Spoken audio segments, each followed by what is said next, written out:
ರವಿ ಅಣ್ಣವ್ರಿಗೂ ಶಿರಾ ತಾಲೂಕಿಗೂ ಏನು ಸಂಬಂಧ? ನನಗೆ ರವಿ ಅಣ್ಣ ನೋಡಿದ್ರೆ ಅಲ್ಲಮ್ಮ ಪ್ರಭುವರದೊಂದು ವಚನ ಜ್ಞಾಪನ ಬರ್ತೈತೆ. ಎತ್ತಣ ಮಾಂಬರ ಎತ್ತಣ ಕೋಗಿಲೆ ಎತ್ತನಿಂದೆತ್ತ ಸಂಬಂಧವಯ್ಯ. ಮಕ್ಳು ಯಾರು ತಪ್ಪು ತಿಳ್ಕೋಬಾರ್ದು. ಯಾಕೆಂದರೆ ನಿಮ್ಮ ತಂದೆ ತಾಯಿಗಳು ಯಾವ ರೀತಿ ಕಷ್ಟಪಡ್ತಿದ್ದಾರೆ ಅಂತ ನೀವು ದಿನ ಸಂಜೆ ಮನೆಗೆ ಹೋಗಿ ನೋಡ್ತೀರಾ.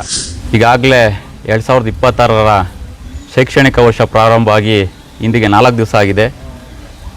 ಈ ಒಂದು ಶೈಕ್ಷಣಿಕ ವರ್ಷಕ್ಕೆ ಎಲ್ಲ ವಿದ್ಯಾರ್ಥಿನಿಯರಿಗೆ ಶುಭವಾಗಲಿ, ಒಳ್ಳೆಯದಾಗಲಿ ಅಂತ ಶುಭ ಕೋರ್ತಾ, ಅದೇ ರೀತಿ ವೇದಿಕೆ ಮೇಲಿರುವ ನಮ್ಮ ಪಕ್ಷದ ಹಿರಿಯ ಮುಖಂಡರು, ಸಮಾಜ ಸೇವಕರು ಆದಂಥ ಆತ್ಮೀಯರು ಆದಂಥ ರವಿ ಅಣ್ಣನವರೇ ಹಾಗೂ ಎಲ್ಲ ಮುಖ್ಯ ಶಿಕ್ಷಕರೇ, ಸಹ ಶಿಕ್ಷಕರೇ, ವಿದ್ಯಾರ್ಥಿಗಳೇ, ವಿದ್ಯಾರ್ಥಿನಿಯರೇ ಹಾಗೂ ಪತ್ರಿಕಾ ಮಾಧ್ಯಮದ ಅಣ್ಣಂದಿರೇ, ಬಹುಶಃ ನೀವು ನೋಡ್ತಾ ಇದ್ದೀರಾ, ಸುಮಾರು 14-15 ವರ್ಷದಿಂದ ರವಿ ಅಣ್ಣ ಸತತವಾಗಿ 16-17 ವರ್ಷದಿಂದ ರವಿ ಅಣ್ಣ ಅವರು ಸತತವಾಗಿ ಪ್ರೇಮ ಕಸ್ತೂರಿ ಅಂತ ಹೇಳಿ ಶ್ರೀ ವಿಜಯಲಕ್ಷ್ಮಿ ಚಾರಿಟಬಲ್ ಟ್ರಸ್ಟ್ ವತಿಯಿಂದ ತಮ್ಮ ಸೇವೆಯನ್ನು ಮಾಡ್ಕೊಂಬಂದಿದ್ದಾರೆ.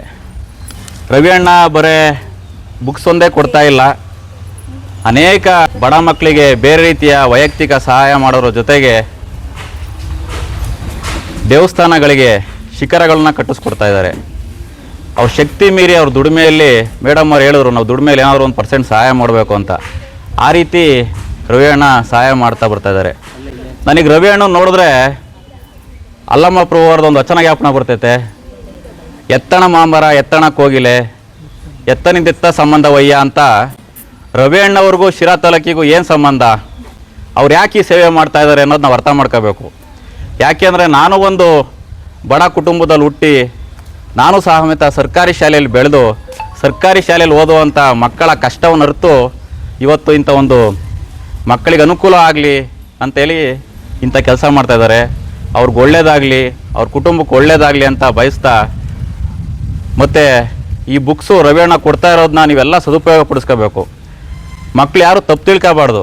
ಯಾಕೆಂದರೆ ನಿಮ್ಮ ತಂದೆ ತಾಯಿಗಳು ಯಾವ ರೀತಿ ಕಷ್ಟಪಡ್ತಿದ್ದಾರೆ ಅಂತ ನೀವು ದಿನ ಸಂಜೆ ಮನೆಗೆ ಹೋಗಿ ನೋಡ್ತೀರಾ. ಬೇರೆಯವ್ರ ಮನೇಲಿ ಕೆಲಸಕ್ಕೆ ಹೋಗ್ಬೋದು, ಬೇರೆ ವೃತ್ತಿ ಮಾಡ್ಬೋದು, ಅಥವಾ ತಮ್ಮ ಸ್ವಂತ ಹೊಲದಲ್ಲೇನ ಕೆಲಸ ಮಾಡ್ಬೋದು, ಒಂದು ಹಸು ಸಾಕ್ಬೋದು, ಕುರಿ ಸಾಕ್ಬೋದು. ಹಾಗಾಗಿ ಪ್ರತಿಯೊಬ್ಬ ಮಕ್ಕಳು ಸಮೇತ ಈ ಒಂದು ಶಿಕ್ಷಕರು ಹೇಳಿದ ಮಾತನ್ನು ಕೇಳಿ ಮುಂದಿನ ದಿನಗಳಲ್ಲಿ ಇಲ್ಲಿ ಕುಂತಿರೋರು ಯಾರಾದರೂ ಒಬ್ಬರು ಸಾಲಲ್ಲಿ ನೀವು ಯಾರಾದರೂ ಆಗಲೇಬೇಕು.